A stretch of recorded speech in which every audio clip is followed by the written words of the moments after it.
Yo, yo, yo, yo, yo. This is long awaited, long awaited. I talked to Sneako. It's a, I don't even want to speak too much. It's 1 hour long. Let's get into it straight away. I know it's April 1st, but I'm not fooling. The title is not a joke. I talked So it's not a joke, guys. Alright. to Sneako, and I gotta be honest, I had butterflies in my tummy. I was more excited to talk to him than I would be to talk to Santa Claus. Now, I know this will be coming as a shock to a lot If you get, bro, Santa Claus is fake, that's why. I'm sorry, kids. of you, a bit of a jump scare, so I hope you're sitting down so it doesn't knock you off your feet. Sneako and I have not been on the best of terms recently. We've tried our best to keep it a secret and handle it behind closed doors, but unfortunately, it's bled into the public eye, and you know what? By golly, I'll say it with my whole chest for all to hear. We just haven't liked each other. We haven't seen eye to eye on many things, so our internet beef has become this fine Wagyu steak. I wouldn't call it beef. I would just call it I don't know what I'll call it, but I wouldn't call it beef.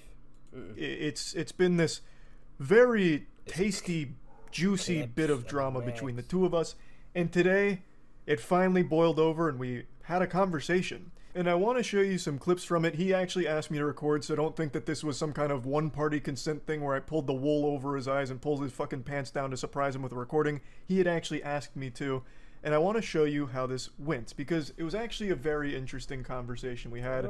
I want to tell you how we got there.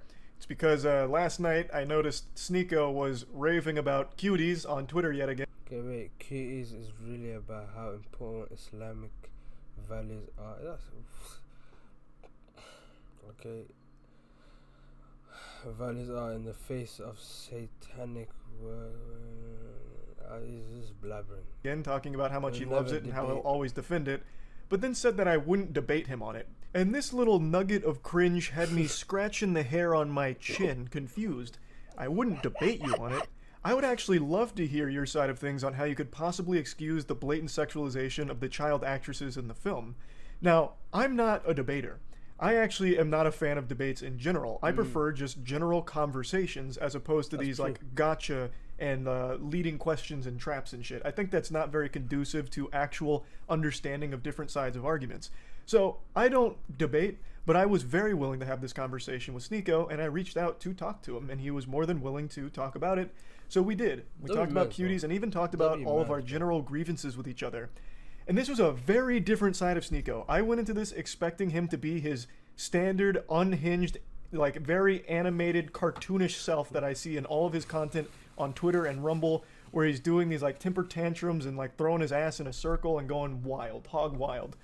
But here, this was a very laid back, very calm and collected Sneako who was actually more than willing to concede on some of character his in points disguise. as well as see different sides of situations. And I didn't expect that. And I'm very appreciative of that pleasant surprise as well, because I went into this with pretty low expectations, but after finishing our talk, I'm actually pretty curious to see where Sneako goes next, because like I mentioned, there are some things that he just fully admitted, like maybe he was guilty of doing similar things that he criticized others for, and that he was going to be repurposing his message and changing things around to make it more conducive to positivity. So overall, the whole conversation went in a totally different direction than I expected. Of course, he's still very passionate about some things, and we still fought on quite a few things, and the reality is there's just a lot of things that I don't see eye to eye. A very different impression flew on Twitter about how I ducked a debate with him on Aiden Ross' stream. Even though he had not replied to any of my DMs at that point, there was no debate scheduled between him and I. So that was just a blatant lie. I think he was just joking around about it, and it missed the mark because people actually thought that I was avoiding him. But he's not wrong in the fact that I really didn't want to have a conversation with him over the last 2 weeks because all of it was extremely geared towards hurt feelings. At least that's how I interpreted a lot of his statements. It seemed to focus... A sneaker reminds me of a Philippine child just crying for a banana, bro.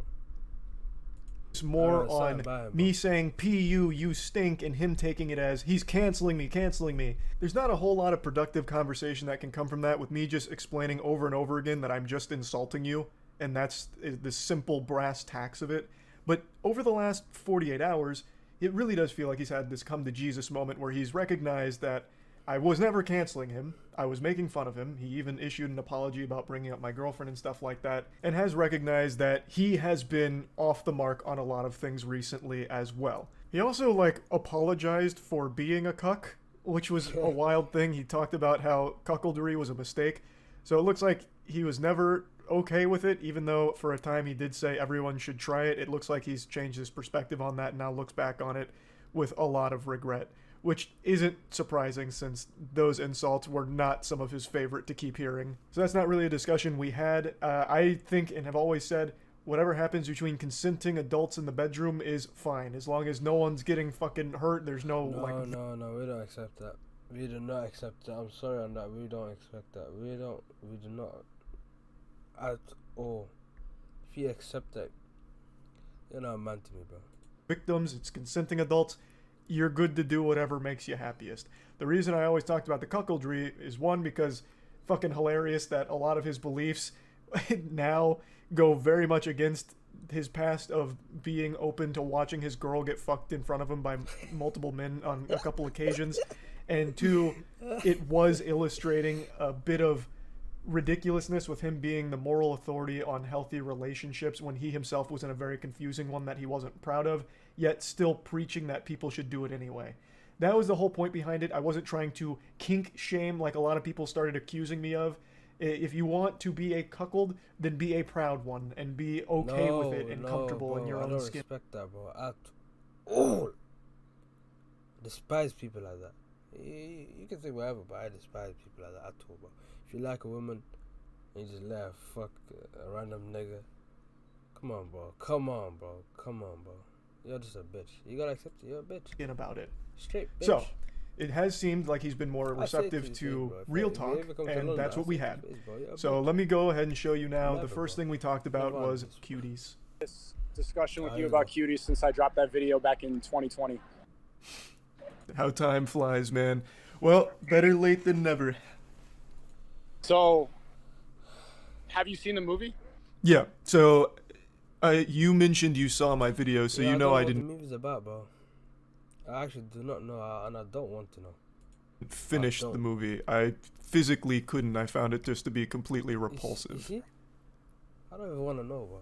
Haven't you seen a lot of other movies that have repulsed you before? I watch horror movies. I watch movies that are provocative quite a bit. Yeah, but there. I ain't gonna lie, bro. Movies I watch. I ain't gonna lie, bro. Movies that I would snatch that chain, bro. On BD, bro. are provocative quite a bit. Yeah, but there's a. This is something I feel isn't being recognized. There's a difference between being repulsed by fiction, which is like horror movies, you know, that's not real, and being repulsed because there's real children doing sexual things. You can't fake that. The actresses were 11 to 13 years old. They were twerking. There was some very gross scenes in there, and like the cameras would zoom in on their chest and their ass and their crotch. Like, that's a very different kind of repulsed. That's what we agree on. I don't agree that those scenes are good. I don't agree with the sexualization of children. I defend the movie because I defend the morality of the movie. And I think that most people that were disgusted have seen those clips or didn't watch the whole movie like you. So that movie was taken out of context quite a bit. People don't really see the moral of the movie, which is defending Islamic values and also pointing out the very real problem that young girls have going on social media and doing these dances. I agree that it's disgusting. I agree that those scenes. I didn't even never watch the movie, but I know they're not defending no Islamic. Whatever he said, I'm telling you, bro. Believe me, that's just a blunt lie, bro. That's just a blunt lie, bro. Scenes are repulsive, but I think you could be repulsed by TikTok and pretty much what young girls are doing on social media every single day as well. I think that people outraged at that film should also be outraged at everything that girls are doing now on Instagram, TikTok, and all these apps. Well, see, but here's the thing. So let's break it down to the very bare essentials. Can children consent? Can children consent? No, they can't. We agree. So then why do you think it's excusable to exploit them after having them sign up for this film? If you admit they can't consent, how can they possibly give the okay to be shaking their ass and having a camera all up in their shit? But I'm not gonna lie to you. 1 hour 40 minutes of talking about kids shaking their ass. If they keep talking for the next 20 minutes, I'm stopping watching this, bro. While they're doing sexual things, like that scene where she takes a picture of her vagina, the scene where they're doing literal, like, toying around with cam sites, like, that's very different. Like, no one is disputing the message, right? It's a message. I agree with the intention of the movie. I don't think that those scenes are good. That's what we completely agree on. But I think that was an important movie to point out how many people get sucked into this world. I think that was needed. That movie was needed to be made. And I also don't think that movie encouraged pedophiles to go and cite and look at these girls. I think that they're more likely to go on TikTok and find girls that they're attracted to. Nah, I don't think that this really bro, it depends on your FIP, bro. Attracted people to these girls. FIP, bro. Well, it's not like I'm here arguing that this movie created pedophiles, right? But what it did is it delivered a film that they would watch for totally different reasons than the message. Again, the message isn't something that I or pretty much anyone has an issue with. The message is, like you mentioned, the social media poisoning them, making them do the sexual things, which is a problem. But this movie contributes to it since it still used real children to sexualize them, to showcase it. That's the issue. You didn't need it to be children. I don't think it contributes to it, because when you see girls doing this on TikTok, they don't know. I don't see girls doing it on TikTok, though, is the thing, right? The only people that would are going to be the pedophiles. They would go and search that out. This movie was advertised on Netflix. No, that's not true. Every time, I don't have TikTok on my phone, but once in a while, before I was banned, I would go on there, and the first 3 videos would be the same thing that you see on Cuties. And that's why I uninstalled the app. That's why I refuse to have it on my phone, because it's directing you to those images. Which is a problem. I'm not disagreeing that's a problem.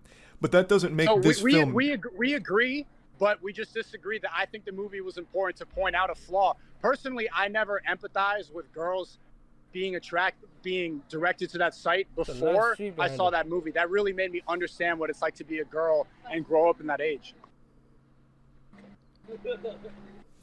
I think we're getting... Yes, we agree that it is disgusting, but you are excusing it because you believe it highlights a very real issue, which it does. But it contributes to that issue by using children. They didn't have to use kids. You recognize that, right? They could have used... they didn't have to use kids. But I also look at the director and I look at the moral of the movie, and I don't think that it was anything unsafe. And I don't think that the director had any bad intentions making it. So maybe it shouldn't have been as sexualized, but I defend the morality of the movie. And I also defend the effect that it had on me. When I watched that made me have a new perspective.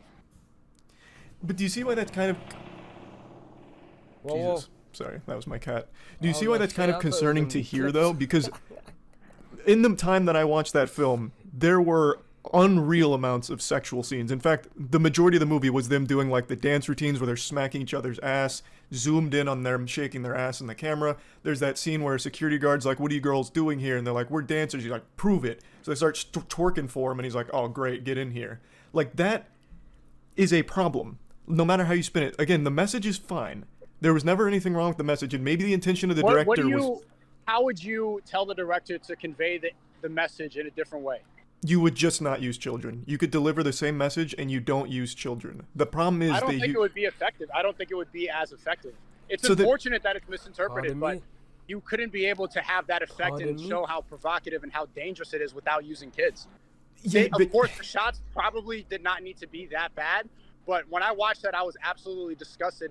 And like I said, it changed my perspective. And what I'm surprised about is that you are against wokeness, because everything that your content is about, it doesn't seem like you've ever directed any energy towards how dangerous wokeness can be, which is exactly what that movie's about. It's saying how important Islamic values are in the face of wokeness. It's about a Western African family, Islamic. They go to France, completely woke country that's now being burned alive, and women are running around topless. Wokeness has consumed France, and it's pointing out a proper solution to this problem, which is embracing Islamic values. Who was the director of the film? Do you know? Her name is Maminu Doucouré. Maminu Doucouré, I think that's her name. She's a Western African woman, and she moved to France. So I imagine that she had a very similar experience, and she was trying to portray what it was like growing up. So the message of the movie is about social media, and almost exclusively. She directed the film based on seeing some children in a neighborhood doing sexual dances and wondering, how did it get to that point? This isn't okay. So the movie was supposed to be about how does a child get to that point, and it's about how social media is poisoning them, and they're constantly comparing themselves. They're seeing these things, so they're putting on makeup and they're doing sexual shit, and they never really understand why or the consequences of it. It's not a critique on wokeness, though. Of course, anything in the art field you can derive your own meaning from. I recognize that almost everything you encounter in life you tie back to either cancellation or wokeness, but in this film in particular, this is a movie I really feel conflicts hard with your ideology. Under no circumstances should children be sexualized, is where I stand. Do you disagree? There's a lot of things in movies, like I don't agree with incest in Star Wars, but Star Wars has incest scenes. I don't agree but that's with not incest, but it's portrayed. It's not real incest, though. This is real children being sexualized. It's not fake. These are 11. I agree. But I'm defending the point of the movie. You can defend the point of the movie but you can still condemn the movie itself. The point can stand on its own 2 feet, right? Like, there is a problem, which you recognize, with kids being sexualized, in specific on TikTok. That is a problem in and of itself. But you can still condemn this film for contributing to the thing it's supposed to speak out against, which is sexualizing children, which you have admitted it does. And it didn't need to, like you said. That is the problem. Maybe they shouldn't have used child actors, but I agree with the point of the movie. But how do you think that the point could have been conveyed in a better way? You think they should have used 18-year-olds? How can a movie be your favorite movie? A movie could only be your favorite movie if there's not even one problem. He just admitted to two to three problems. So how is that his favorite movie? My favorite movie, I don't know what my favorite movie is. But there's a lot. I have a lot because there's a lot of masterpieces. To play 11-year-olds? That's exactly what most movies have done for a long time. A quick example is The Last of Us using Bella Ramsey to portray a 14, 15-year-old. Like, you can do that, and that's a lot more acceptable because there is no longer a victim. Like you had said, children can't consent. These kids could never fully consent to being sexualized in this film like this on the big screen. I would argue that when they use 30-year-olds and 27-year-olds to play high schoolers, like in Euphoria and like in 13 Reasons Why, it actually sexualizes kids more because we start to mature high schoolers and we think of them in a different way. People in their 30s and their late 20s get addicted to Euphoria and they have ideas and they start romanticizing teenagers in a different way because they don't use. There's a difference, bro. It's called your problem. So it's your problem. No one's thinking like that. It's only you, nigga. You, nigga. Actors in that way, and they make them look more mature. I'm gonna watch. When I have kids, I'm gonna watch these teddy bear fucking videos. I'm gonna start thinking about fucking teddy bears, bro. The fuck. That's a completely separate conversation you can make arguments for, but that doesn't work here because it sexualizes already real children, right? So I think that's you're getting hung up on like the what ifs and like whataboutisms on other sides, but the core doesn't change. So let me give you an example. It is realistic to use kids for the message, right? Because it's about kids. Well, what if the child was naked doing the vagina pic? If they showed the kid's vagina, is that now too far? It's still realistic. That's too far. So there's two ways the movie could have been changed to be more effective and that people would understand the message. One, they could have used child actors and they should not have been sexualized in that way. Or two, they could have been 18 plus and it could have been sexualized, but then it wouldn't have been as effective. One of the two should have changed. I agree. Okay, come on. Okay. So then Oh shit. do you think there's like levels to sexualization of kids that is acceptable and then unacceptable? No, this is never acceptable to sexualize children, but then we agree. So then can we then say, since this film sexualized children, I can't really champion the film. However, the message is okay. Like, I like the message.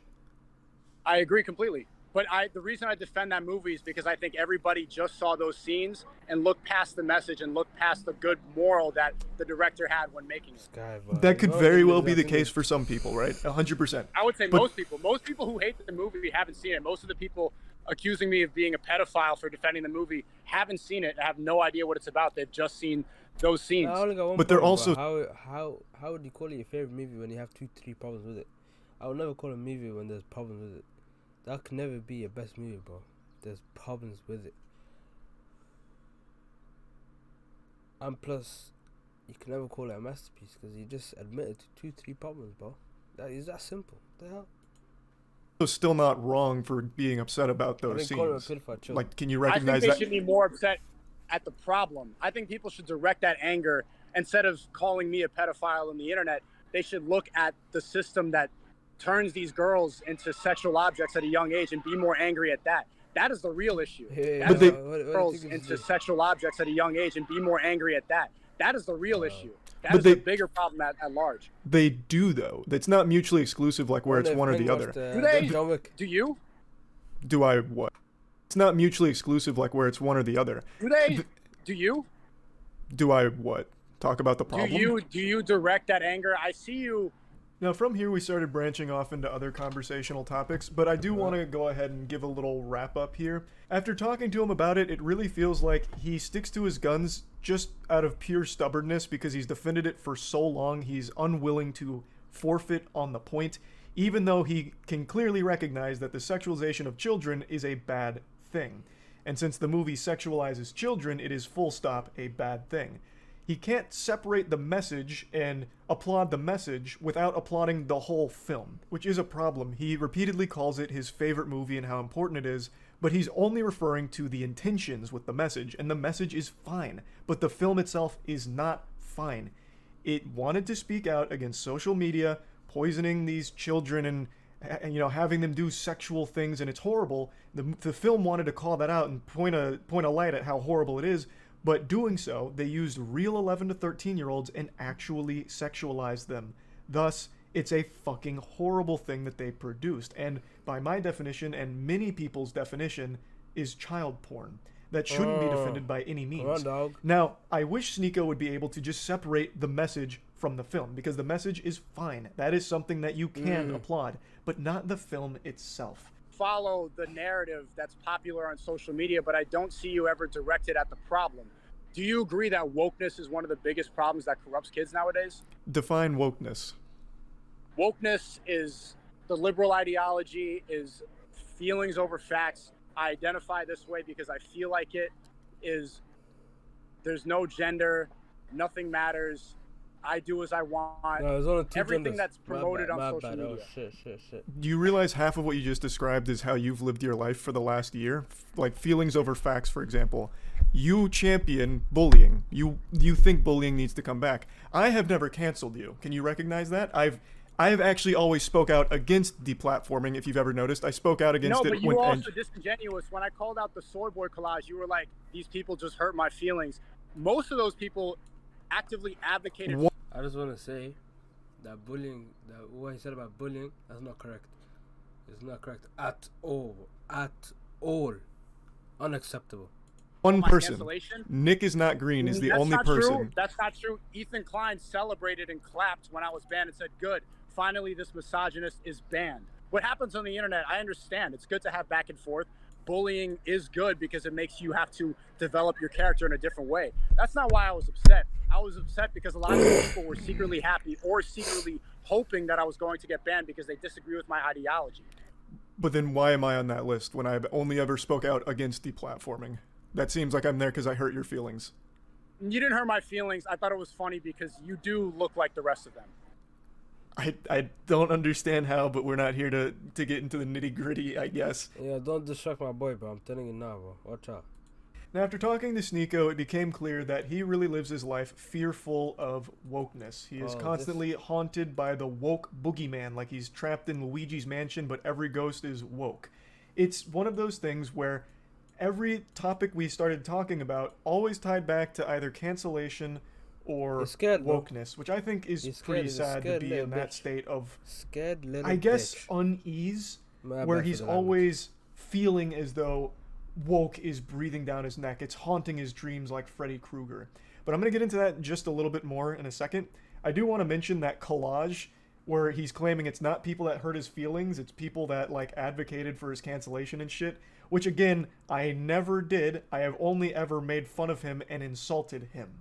Or made fun of one of his friends that he felt the need to pick up the you know, the White Knight's armor to defend the honor of.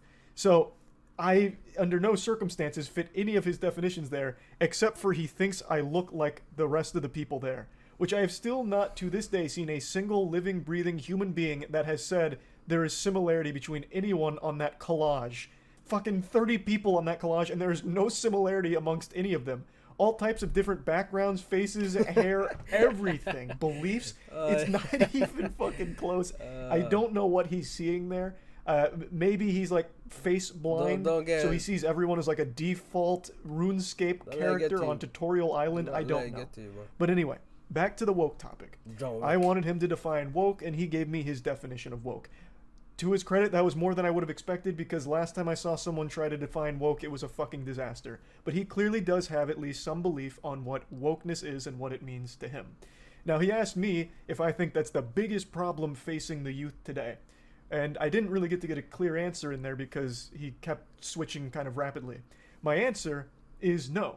But I do think the biggest problem that's plaguing the youth today is the fact that kids feel forced to choose sides so early in life, before their brain has even had a chance to develop.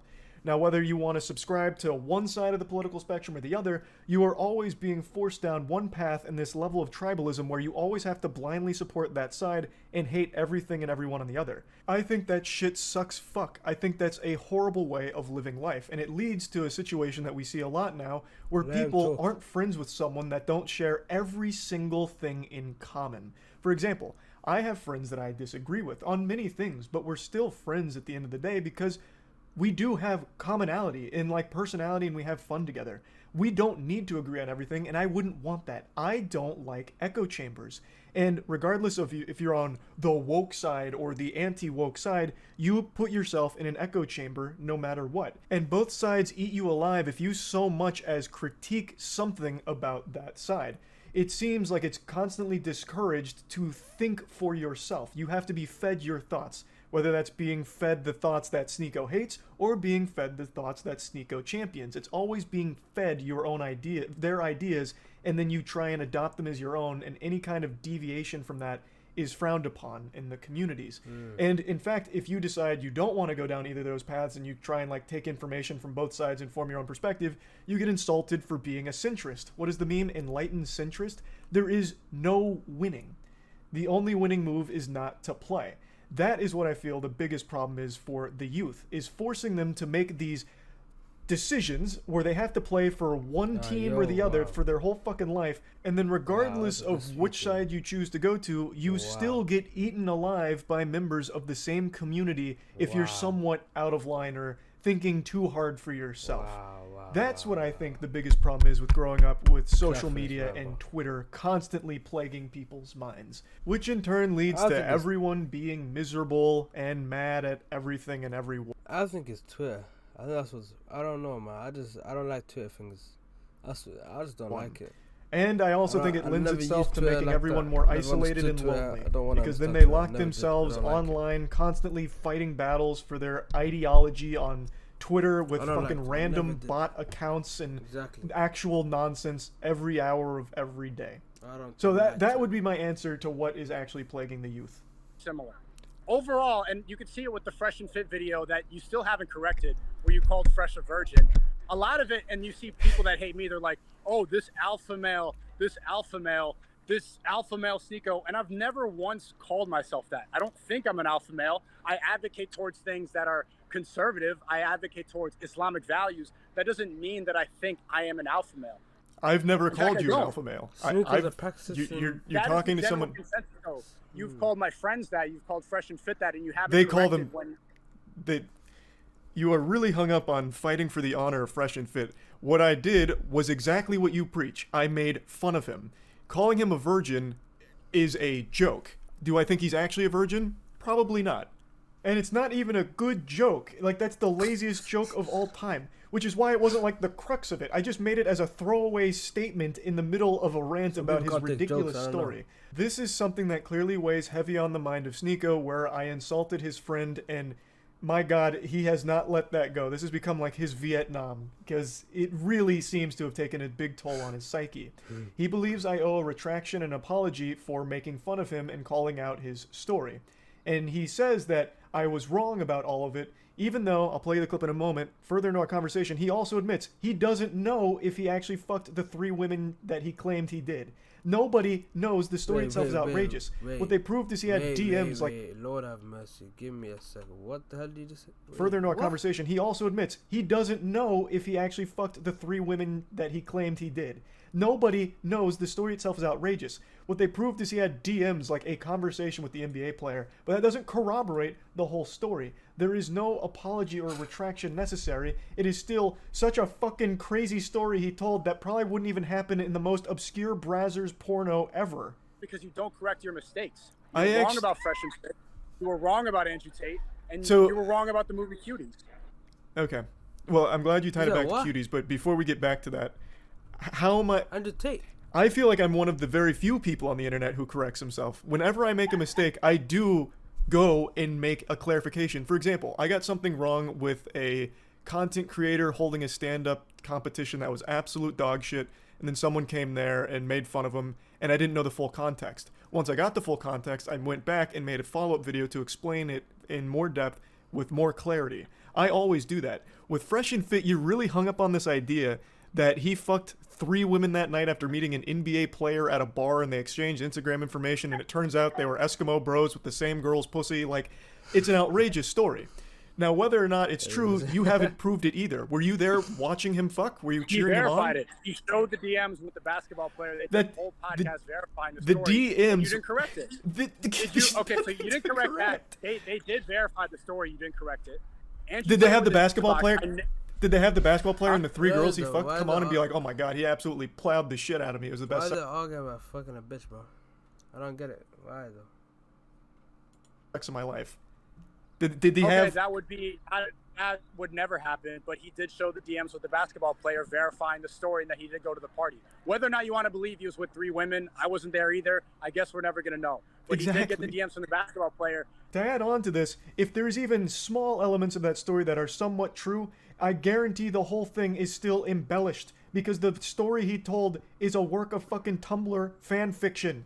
It is not exactly how it played out under no universe, especially not for him. He is an extremely sensitive guy. He would probably have started crying after the first round of sex instead of going right to the next girl. Like, it is just not something that happened, and even if there is some elements of truth to the story, the whole thing is probably still not 100% accurate, and even still, the whole core of the video is the same. I was making fun of the guy.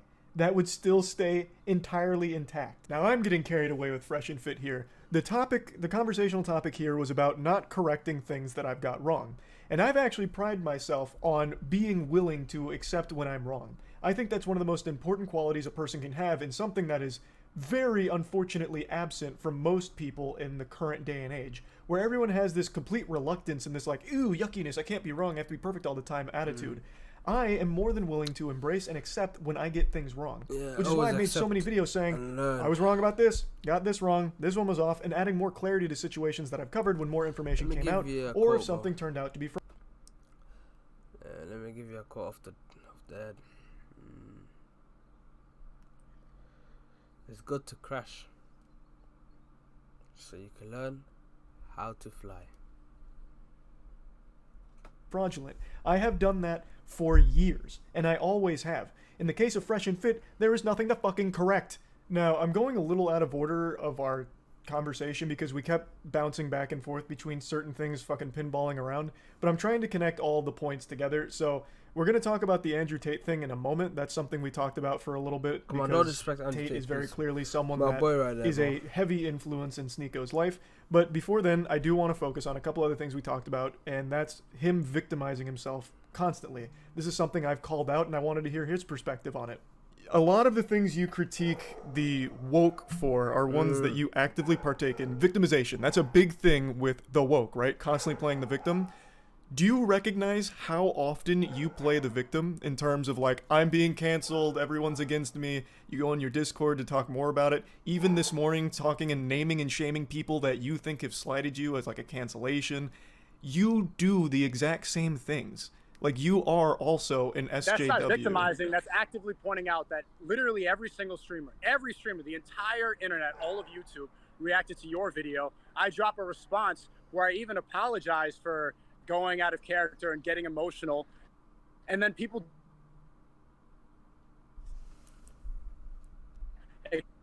What's up? a million views in 12 hours. Nobody watching my rebuttal. What's going on? And making me die in an animation, Yo, but nobody wants to am I see liking what it? I have to say.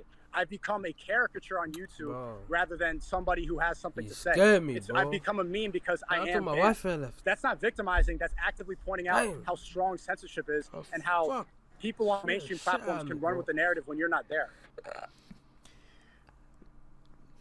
The way you just justified it is a way many other people that you call playing the victim would also be able to justify things. The point is, when you are constantly whining and talking about how you're being attacked, it is still being victimized. I tried to point a mirror at him to point out that a lot of the things he criticizes others for is things that he actively does himself, and the one I focused on was victimization, because the way he justifies, playing the victim is justification people have used in the past that he calls out. So I was Wow. just trying to illustrate that it's not only hypocritical, but also just kind of silly that he, with all of his beliefs, still plays the victim and whines so much on Twitter. But that point wasn't really landing. We just kept kind of going in a... I respect Sneako. In some ways and thoughts. I respect him. I don't know. But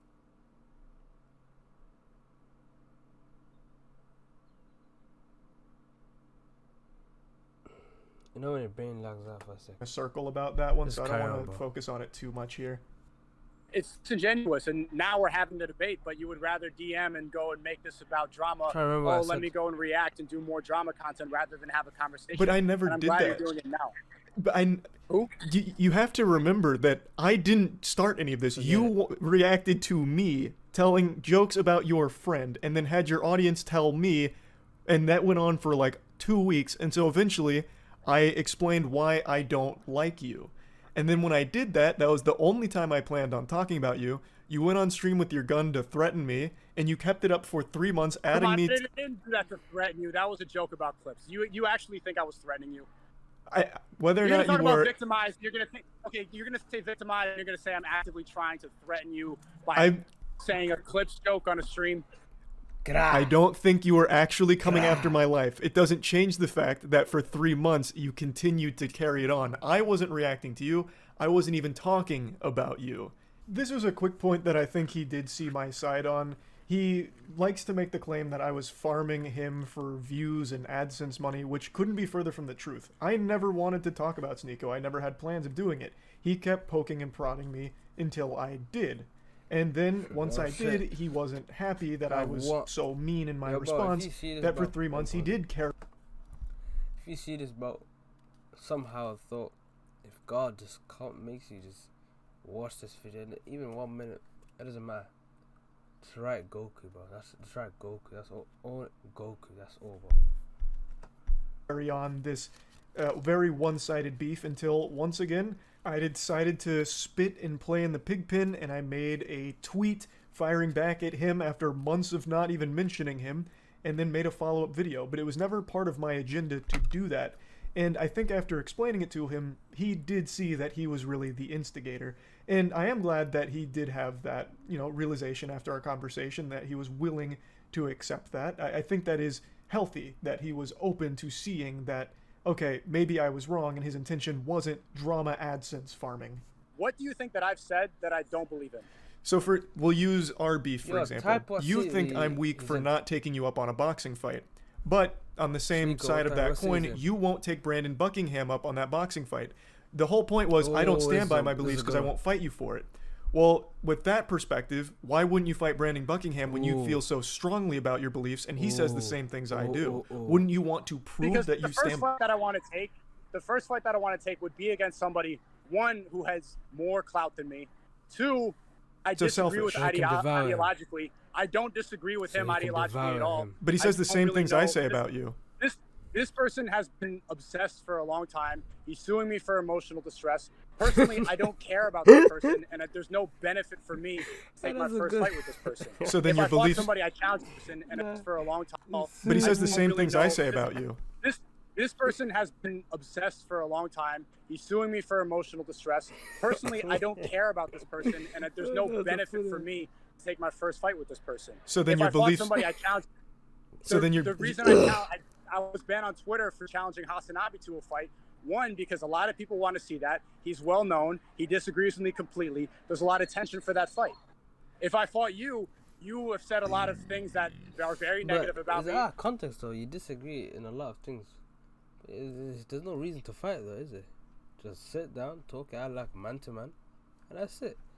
So no, if you want to fight, you're just doing it for clout. There's beef in the air, and you talk a lot about me, things that you probably wouldn't say to my face. It would be an entertaining fight. Even after you fight, again, that's not the point. The whole point is you think I am weak, and you keep harping on this for not taking up on the fight. But you won't take someone up on a fight that's saying the exact same things I am. So it seems like the beliefs, you don't stand by that strongly if you're not confident you can make a spectacle. Charlie, we both know you wouldn't accept the fight. Right, I've made that very clear. We both know. Even when I challenge you, we both know. It's to point out that a lot of people talk a lot of talk online, and they never have to face the consequences because they stay in their room gaming all day. That was to point it out. Men are tired of seeing this back and forth internet drama. They want to see people go and settle it. I've never said a word about this person that you're bringing up. I haven't said a word about him since last summer. I won't say his name publicly again. I'm being sued for emotional distress. I'm leaving that alone. I have no problem with this person. We have gone back and forth. We're going back and forth on Twitter. People want to see it. People are tired of these keyboard warriors going back and forth. That was to point out the fact that men should not feel so comfortable talking a lot of talk on Twitter that they would never say in person. You made claims of Brandon Buckingham being like a rapist and shit. Wouldn't that be something that you'd want to fight about at that point? Like that was not a claim that I made. That was not a claim that I made. I can't remember the specifics of it, but you did toss out the word rapist when talking about Brandon Buckingham. I don't remember the context it was used in, but you did mention it, right? So why is all of a sudden that now beneath you? Like, you don't have any problems with him now after he's willing to fight. The point is, you're talking about, you say these things and you don't have consequences. Well, what about you? You said these things. He's trying to give you those consequences that you think are so important, and you won't take him up on it. There is a clear hypocrisy. That was something. That was a different example. The guy was a previous fan. It's a giant misunderstanding. There's a lawsuit involved, so I can't talk about this too much, but that is not what I accused him of. I do not think he is that word. I never said that about him, and that's a lie. He wants to do it because there's an obsession going on, but that's irrelevant. Well, it's all tying back into the point I'm making, where the things that you preach against, you yourself embody.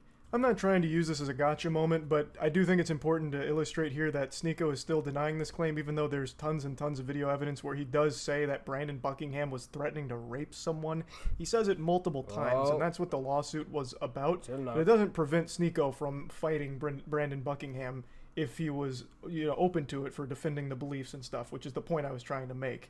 I'm gonna R-word your girlfriend. Literally said that. And he said, I'm gonna R-word your girlfriend, bro.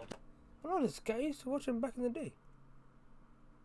Whoa, that's crazy. What the hell? Is that his brother? This dude said he is going to R-word my girlfriend. Bro, nothing warrants saying I'm gonna R-word your girlfriend. Saying you're gonna R-word my girlfriend? You said that? Yes. Word for word. I'm going to R-word your girlfriend. Okay, talking shit by threatening R-word. Claiming that someone said they're going to rape someone is insinuating they are a rapist for making the threat. So this is just a point that I think he was way off the mark on, because he did make these accusations against Brandon Buckingham. Your energy, $50 on a course from vetted millionaires, or watching a gaming streamer for 6 hours every night. Well, this guy, he didn't use the course to get rich. He's getting rich from the course, the same way that the course that you're selling is not like your main way that you made money. You are making money from that course now, as opposed to what the course is teaching. But again, this is getting completely sidetracked. That's just not true. That's not my main source of income. I enjoy doing it, and it's a great way to have a network. And you talk about all the lonely men that are out there. What are you doing to go and help these people? We understand that there's a problem with loneliness of men. People get in there, they ask me questions about how do I network better? How do I find people who are like-minded? You give them advice, and you can see them transform their life. I'm curious as to what you think is a better alternative, because you stream gaming for 6 hours. Is that a better solution to men who are lonely watching you play video games, or giving advice to men who don't know how to find a community of like-minded people who don't know how to make money online and want to live a lifestyle where, look, I'm in Japan. You're still in the same room that I've seen you in since high school. I couldn't go places. I choose. Bro, I'm not gonna lie with you. That is a crazy one. Bro said Japan. That's he got me there. He got me there, bro.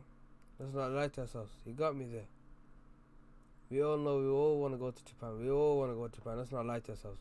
We all want to go to Japan. Look how red I am right now. We all want to go, bro. I'm about to cry. Bro. Not to. I'm happy here the same way you're happy traveling in Japan. Like, these are non-arguments that you're making.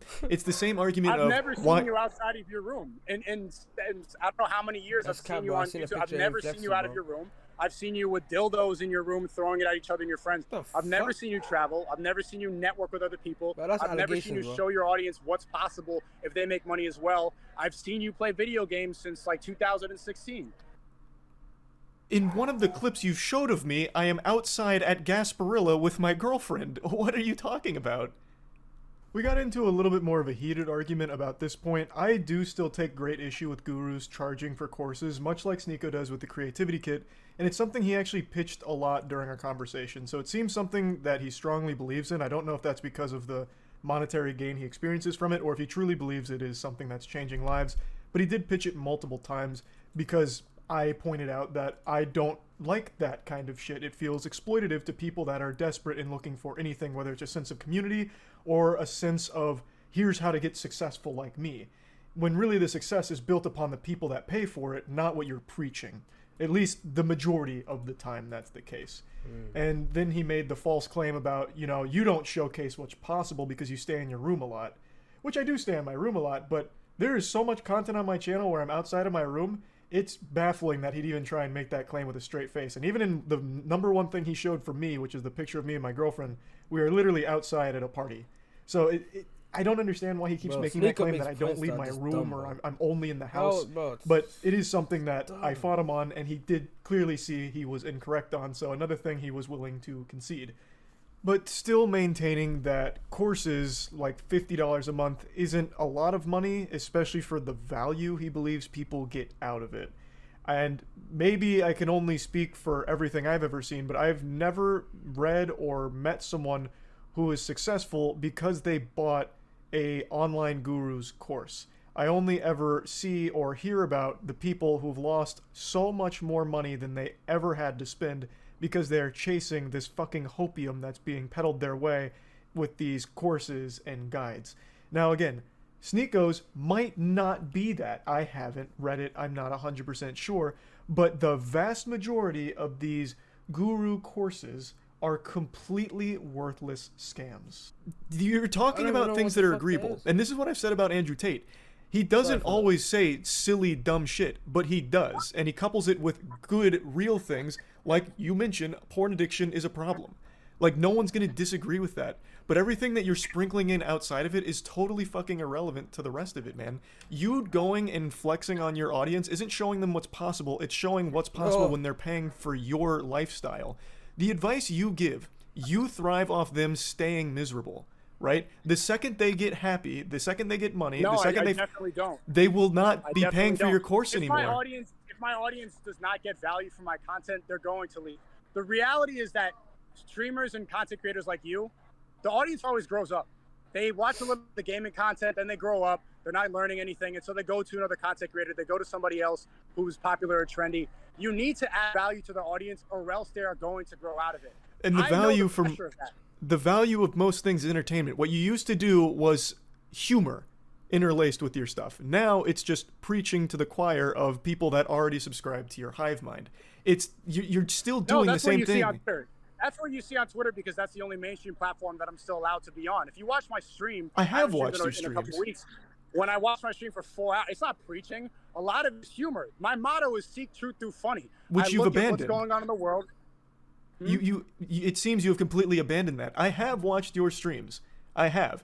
a lot of it devolves into just talking again about the same things Only you seen always clips of mention: Sneako. soy I never boys, watched him bots, live. woke mind Only watched him virus, live once and then when I dancing downloaded him around, for and then Undertale. always trying to defend and find the other side of something controversial. I don't know, It's bro. the same formula over and over again because that's how you found to keep your audience hooked. It's no different than That's people not true. that. I go on Omegle and I'm joking around for an hour or 2 hours. I bring on my viewers and we joke to each other. I bring on people, real life people. They sit next to me and we joke around. I have different podcasts. I have different guests. The I jokes just did a that you- podcast with Ryan Dawson, uncovering Epstein and uncovering the truth about 9/11, which I really recommend that you go see, to an alternative platform Bro, that's I'm labeled as watching an that. alt-right conspiracy website, and still maintain the same audience. You can't do that by repeating the same things every day. You have to add some value. But you can. That's the number one grift right now. As long as you are contributing to an echo chamber, the people will not leave you. You form a reliance where they're constantly suckling your tit for validation that their point of view is the right one.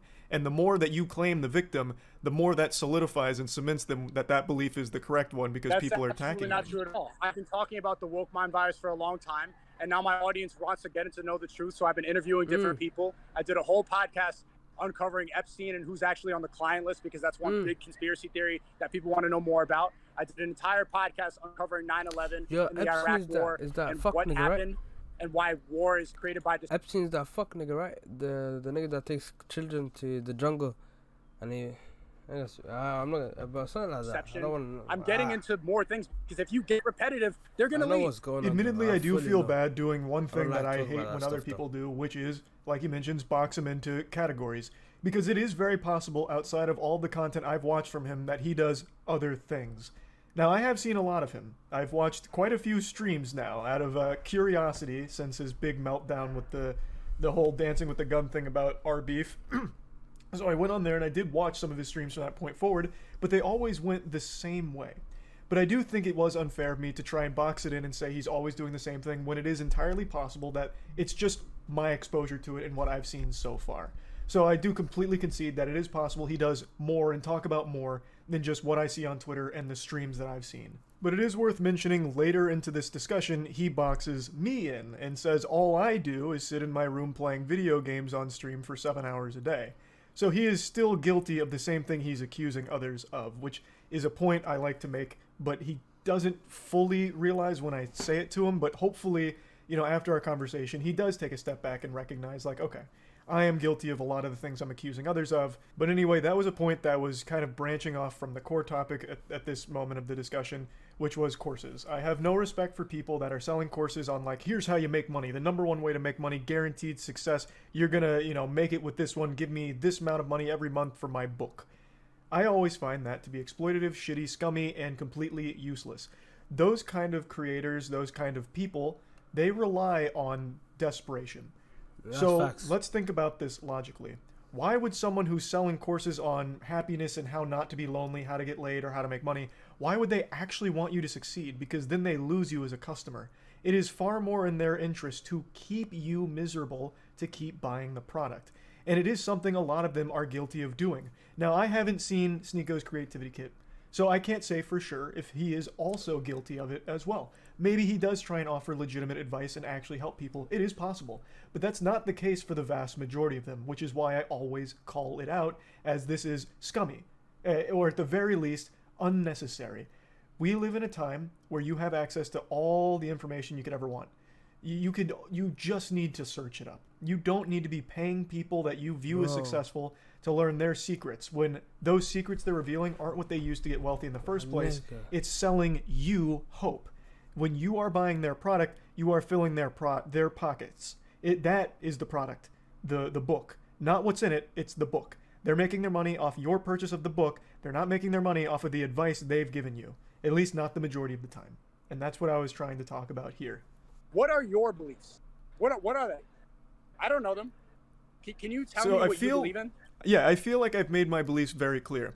I am very firmly on the side of there are certain things, and it's going to be different for everyone, that make people happy. And main thing I want is for people to be happy. I don't like that men are alone, which is why a lot of the advice I give is telling them to get out of their comfort zone and start with something like the gym. The gym is a very social environment. It's an environment where everyone's working towards similar goals. You immediately surround yourself with like-minded people, and maybe you make a connection at the gym. Maybe you can find a friend there, but even if you don't, you are out of your comfort zone in an environment where people are working for a similar goal. And that already changes your mindset as a person. You've given yourself a goal, you are acting on it, and now you're surrounded by people that are also in a similar boat. I think most importantly is I want people to be happy, and a lot of times they can't find that. So I don't think there's anything wrong with escapism, like watching someone play a game or even playing games yourself. Watching a sport, playing a sport yourself is also great. I play pickup basketball every Thursday. Getting out, talking, outside of a comfort zone, instead of sitting online making 20,000 tweets on the Sneako Twitter, I think is not productive. Replying to Sneako's Twitter, replying to my Twitter, Yeah, none I of it. told you before, man. That Twitter bullshit, take that out, man. Elon Musk, you gotta sort that. No. I think is productive. I've had Twitter since 2012. I've made 2,600 tweets, and half of those are just shit posts or a retweet. I think all of that, locking yourself inside as a recluse, living in this completely toxic landscape like Twitter, is the most detrimental thing for a person, and that extends to TikTok as well. I think TikTok has absolutely ruined people's brains in terms of what they can even stomach as an attention span. Having to have like Subway Surfer underneath a video of someone talking because you can't focus long enough, I think it's all a problem. So the things I talk about are usually geared towards either entertaining people for 8 minutes a day or whatever, or during a stream if they're already home from work and just need to unwind. I think all of that is fine. But I do always try and give some level of advice. My background, I don't know if you know, I'm a human science graduate with a concentration in exercise physiology. I believe very firmly in the mind-body connection in terms of strength building and muscle building. It's going to change your whole brain chemistry, and it will help improve the way you're looking at the world. So that's one of the big things I talk about, is even if you're 100% comfortable with your body, there is no reason not to at least try to make these kind of differences and change your perspective on things. Like, it doesn't even have to be a body issue. It helps your mind overall. I am always against people paying for advice from so-called gurus and professionals because you don't need it. The beauty of the internet is it is an unlimited repository of all of the human knowledge, just this compendium of every piece of information for every subject you could want. And you can access it for free. Under no circumstances do I ever advocate for someone paying up to $50 a month for advice they can freely find right now, even if it doesn't come with a built-in. Gamers always have the argument, but then they never talk about how college is a waste of time and that people go into $50,000 to $100,000 in debt from people who aren't vetted millionaires. If you could pay $50 and talk to a vetted millionaire who has made money online in a way that they don't teach in school, $50 is a steal. People get really upset about this because you're paying somebody directly and you know who you're spending the money on. You don't get upset about college because you don't know the principal, you don't know the headmaster, you don't know the donors. They're nameless people behind a university. So the point of the network is collection of information concentrated in one place, and also the network of people that you can find. Right here, I'm in Japan traveling with somebody that I met from the Creativity Kit. That is something that is valuable and that you will only find by paying $50, which is not a huge price. That is a big price, but also, do you see what just happened there? $50 is a huge price. That's the same price as your merch that you're using to advertise on this drama. Would you rather your audience pay $50 for a t-shirt from a gamer, or they meet somebody that they can go start a business with? That the merch isn't $50 for a t-shirt, but regardless, what I want you to recognize is what happened there. I was talking. Okay, it's still not, but with what just happened there is I was talking about something and you went into PR speak and salesman mode to talk about your course. And you attributed something about something and you went into PR speak and salesman mode to talk about your course. And you attributed something to me that I actually talk against. I actually have spoken many times about why college just isn't right for everybody. It's not. It simply isn't. I think college provides an invaluable social experience where for the first time in your life you're on your own, so you learn how to fend for yourself, you learn how to interact with roommates, strangers, so you get social skills, but college is not going to be a great fit for everyone, especially when it comes to certain academia positions,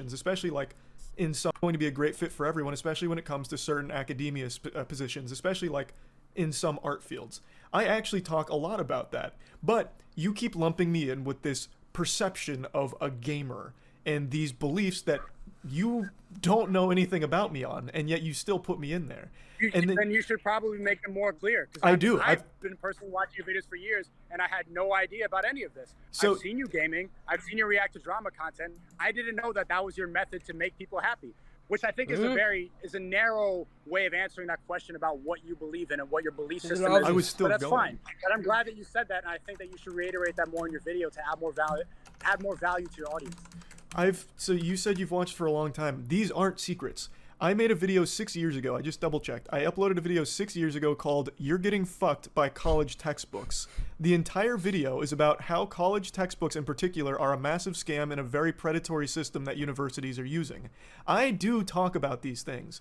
You are just not seeing them and then still putting words in my mouth. My beliefs, I think, are very clear to the people that watch. They're not a secret. They're not hidden. I make them very obvious. It was after this brief discussion here that the entire landscape of our conversation changed, and it became very clear Sneako never knew anything about me to begin with. He keeps calling me a gamer. Gamer, using the hard G on me. Gamer. And I think that might be because that's the only content he ever watched. But I really don't think I've ever made a secret what my beliefs are. I talk about them on stream. I talk about them in videos. I've never been fearful of it. And yet Sneako either pretends he never saw them, or maybe he just legitimately never saw them. But after explaining to him, he really seemed to change his whole tone about me as a person. I'm not a psychiatrist here or an expert in the field, but if I had to wager a guess, I think Sneako put an image of me in his head and attributed a whole ton of characteristics to that scarecrow that he put in there that just isn't actually me in reality. And that's who he attacks so vehemently. Whereas I do know a lot about Sneako, because there is a big difference between us in terms of our belief. It's all the fuck he talks about. It's the only thing that ever leaves his mouth is always preaching about something or trying to make a big statement about their beliefs or their politics. Whereas that's not me. The main thing I focus on is just entertainment.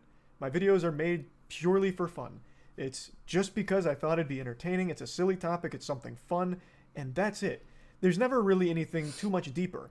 Unless it's a topic I'm covering that I'm passionate about, or I have something more I want to add on to it about my own personal beliefs, then I do. I'm never afraid to.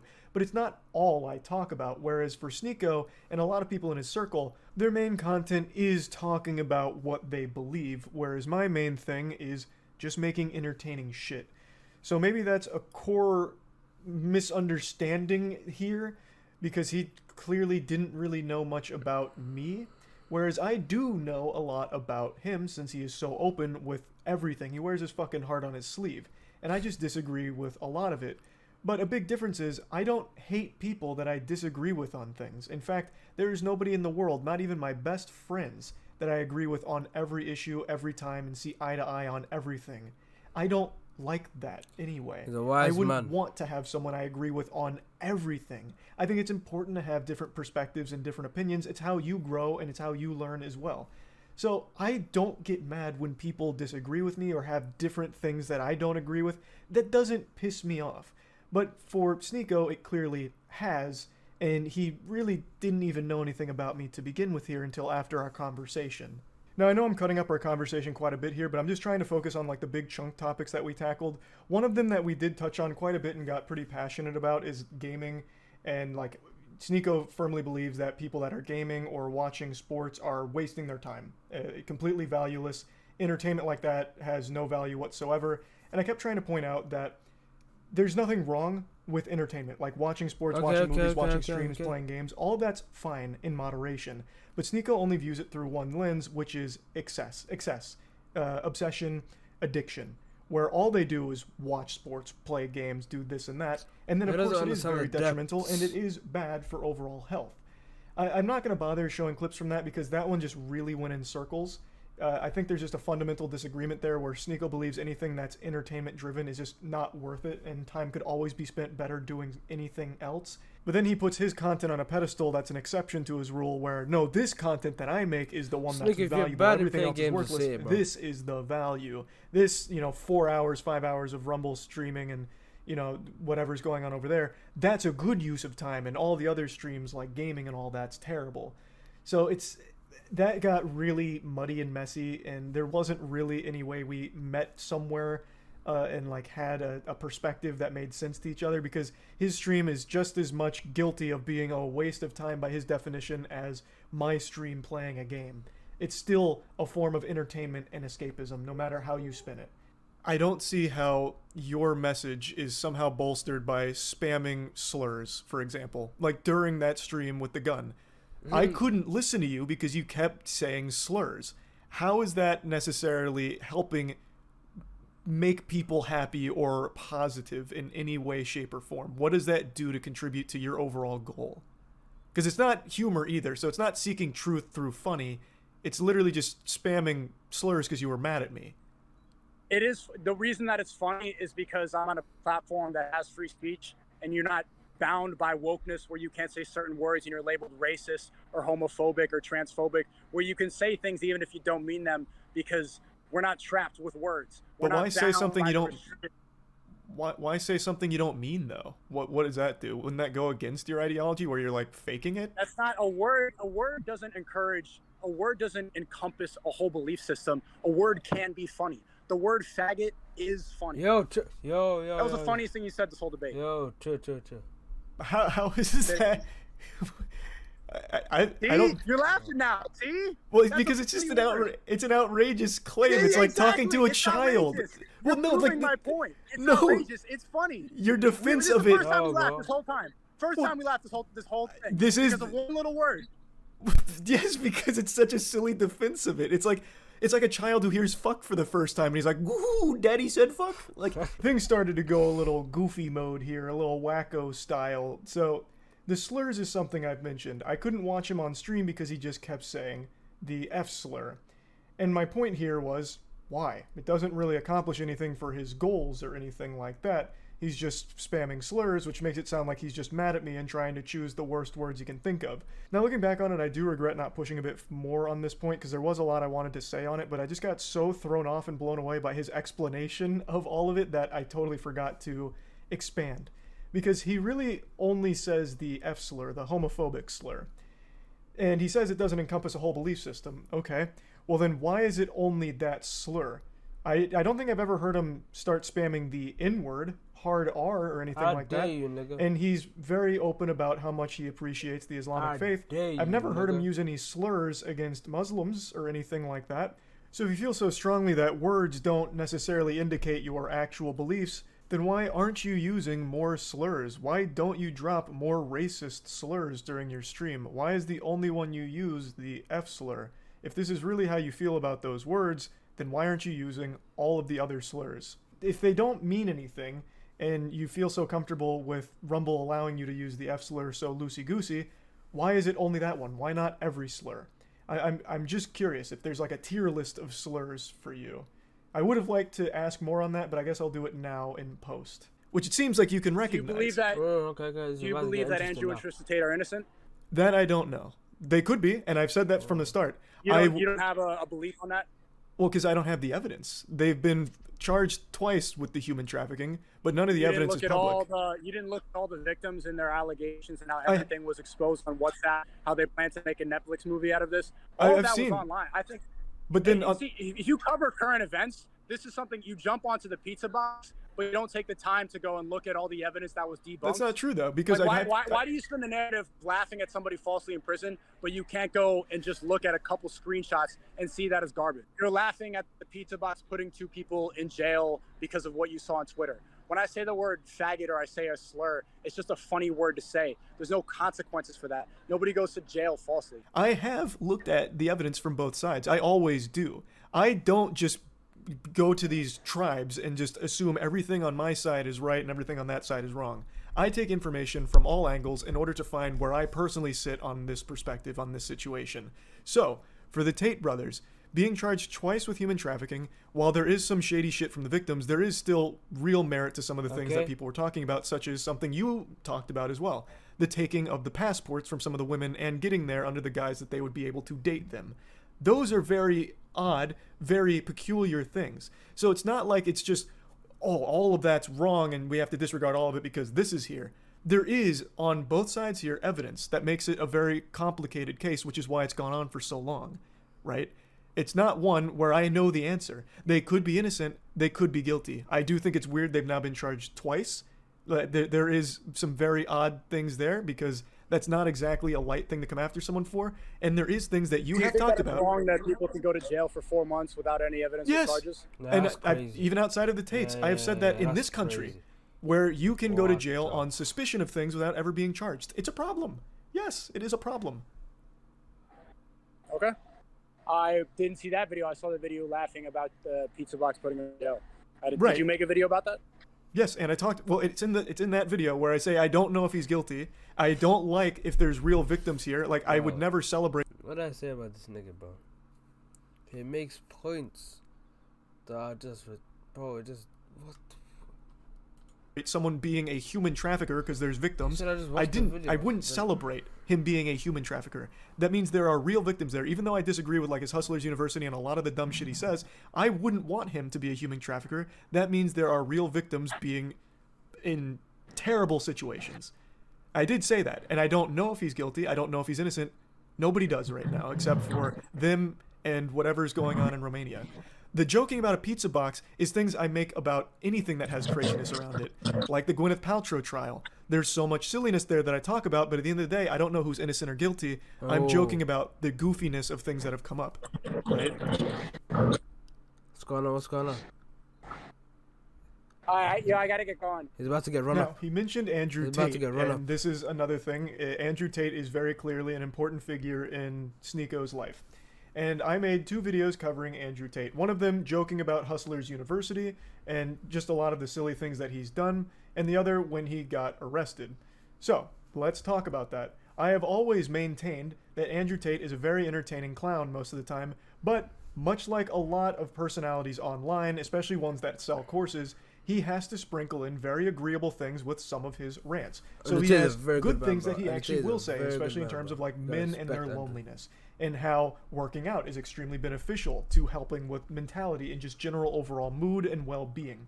So he does say agreeable things that I've always said he has done a decent job of with those certain topics. But on the whole, most of the things he says are just outrageous nonsense about like how he doesn't watch Star Wars and that's why he gets pussy and has expensive cars, or why books are stupid. Like, there's a lot of silliness there, and Hustlers University, I have always maintained, is completely exploitative of desperate men. So yes, I have made jokes about Andrew Tate. I am not their biggest fan. Now, when I did cover the arrest, I did mention the pizza box theory. At the time, that was reported by multiple outlets as a very real possibility that led to his arrest. So at the time I did report on it, I did say it seems, talking about like this being the speculation as to why they finally pursued him now. But yes, I do understand that that was heavily disputed after the fact, a couple days later. But I did talk about it and joke about the pizza box thing, which made Sneako in particular very upset, thinking that I was laughing at 2 men falsely in prison, which I've never laughed about. I've laughed about the idea of Andrew Tate and Tristan Tate being thrown in jail because of pizza boxes. I have also laughed and made jokes about some of the tweets that Andrew has made while in jail, such as talking about practicing his dragon karate fist that would break through every known metal on Earth to fucking shatter tungsten or whatever. And yeah, I've joked about the tweet where he's talking about like ghosts that he's killed, making himself sound like the goddamn paranormal firing squad out there, keeping the halls of the prison safe from ghouls and spirits. And while I made jokes at the idea of a pizza box leading to prison time, it wasn't the actual core idea of 2 innocent men potentially being in jail that gave me a big hearty belly laugh or anything like that. It was the outrageous circumstances surrounding it. I don't know if they're guilty. As I said in the video, I don't know if they are. I do find it weird that they've been charged with the same thing twice with multiple raids now, but at the end of the day, if they're innocent, I don't want to see them in jail. The reasoning for keeping them in jail was like a potential flight risk, like leaving the country, so I guess that was the explanation for it. But I have talked in the past about being imprisoned with no charges as being something I don't fucking agree with, which isn't a controversial take. So, all of these things that Sneako attributed to me were things that I didn't actually believe or, in my opinion, do. Talking about the pizza box thing the day that it happened wasn't outlandish. It wasn't until a couple days later where that was more debunked and heavily scrutinized. But even then, I still talked about it more of like a silly idea if this was the case. And the jokes I made about Andrew Tate were mainly about the response to Andrew Tate going to jail, like some of the unhinged tweets about how, well, if it's true, human trafficking is not really that big of a deal anyway, so it's still bullshit. It's not that big of a charge, which is still a crazy thing to say. The whole thing was never really about whether or not he truly was guilty or innocent, because I don't know. I still don't know. Nobody still knows because it's still an ongoing investigation. So we did talk about that. He did see where I was coming from, and I was appreciative that he was willing to hear my explanation for where I stand on all of that. And I do think that we came to understand each other's perspective on it. Getting towards the end of our conversation, we started talking once again about one of the things that I really tried to drive home and hope to have some kind of breakthrough on the way that he perceives jokes and insults, like, and trying to find what his line was. Because he calls a lot of things hit pieces, like when Willie Mack makes a video breaking down, like, a lot of Sneako's most baffling moments are, like, really big L's. Willie Mack will point them out and make jokes about it. That's not cancellation to me, but to Sneako it is. And I kept trying to get to the bottom of that, and we did have more discussion on it, but I don't think we ever really reached a ground where I, like, agreed with him on his definition of, like, what canceling is versus what joking is. So, like, Meat Canyon, he mentions he had no problem with. He had a good sense of humor about it and found them to be enjoyable. Like, that's great. But then why doesn't that same thing extend to someone who also still makes jokes about it, like Willie Mack did? When I really just feel like it's the same thing. There is deplatforming, advocating for deplatforming, and then there's just insulting someone. And I haven't seen a ton of people advocating for Sneako to be deplatformed, aside from a couple of very rare instances of that. The rest I see as people just dunking on him, the same way that he dunks on people he doesn't like. So we did just keep going in circles around that for like another 20 minutes, so I don't really think there's any reason to show too much of that. But I would like to get you to our closing statements, and then something crazy happened at the very end. Look at the way that people who are telling the truth get painted as. They get painted as these incel, virgin, loser, racist, misogynist. They try to box you in instead of tell the truth about you, because I think that they don't like what you're talking about. But I would like for us to have another conversation in the future. I like that you have a good message about how people should be happy. I like that you're advocating for the gym and you're playing basketball and you're telling people to get out of their comfort zone. I think that those are all really good things. And I do think that you're funny. I can't deny about that. Like, it's a little monotone, but you're a funny guy. I do appreciate the conversation. After our conversation, there really wasn't a ton of hostility left. I really feel like Sneako built me up very differently in his head to paint me as a villain in his own mind. And the reality is I just didn't match that description. I hate them type people. Now, for me, I did know a lot about Sneako, but after talking to him, I feel like a large part of that is a persona that he's putting on. The way he conducted himself in this conversation, I was actually really surprised with. He was much more calm. Like, he is still very passionate, clearly, but he's not having a fucking conniption and a meltdown like I've seen him do so many times in the past. So I do feel like it was a productive conversation, and there are just things that I will always disagree with him on. I'm not seeing eye to eye with a lot of the things he talks about, and that's just the reality of it. And it's that way with a lot of people. Like I said, there's no one in the world I see eye to eye on with everything. But there are very big disagreements between us in terms of things that we feel and things that we believe. And after talking to him, it really seems like he himself got lost in his own sauce. And he did talk about, like, trying to change his approach to things to deliver a more positive message. And that makes me pretty interested to see where he takes that. Like, if he truly does have a positive message he wants to spread, he did recognize that he hadn't been doing a super effective job of it as of the time of this conversation, and wanted to work on ways of rectifying that. I'm very curious to see how he goes about it, and if he truly was being genuine. So the conversation, I do think, was a pretty fascinating and important one to have. And one thing that happened that I still can't believe is real is during our conversation, people came up to him to talk to him, and me as well, during this. It comes from a place of cope and of jealousy, because they see people who are living a lifestyle opposite of them, and instead of admitting that there's a different path or admitting that they could have a good point, they try to bring down their character. That's the common theme I see with these people. So the intentions that I see from these people in the collage, they're not pure, they're not good. It's jealousy and it's hate. Did you just say people pull up them? What did I say? Again, that is still something they could say about you as well. That's just one of the things I was really... That's fair, and that's why you made me realize that I need to... This whole hate brigade on Sneako in the recent weeks, I'm going to repurpose my message now. I'm not going to... What up, man? Yo, do you know Moist Critical? Hey, Yo. say what's up to him now. We're saying hi. Yeah. Hey. Oh. I follow you on Twitter. That's so interesting. Yeah. Hey. Just traveling the world right now. Cool, man. See Moist Canyon's video? Yeah, we saw Meat. What did you think of the Meat Canyon video? I thought it was pretty funny. Yeah. Hey, Charlie, what's up, man? It was Hey, funny. how's it We going, laughed man? about it.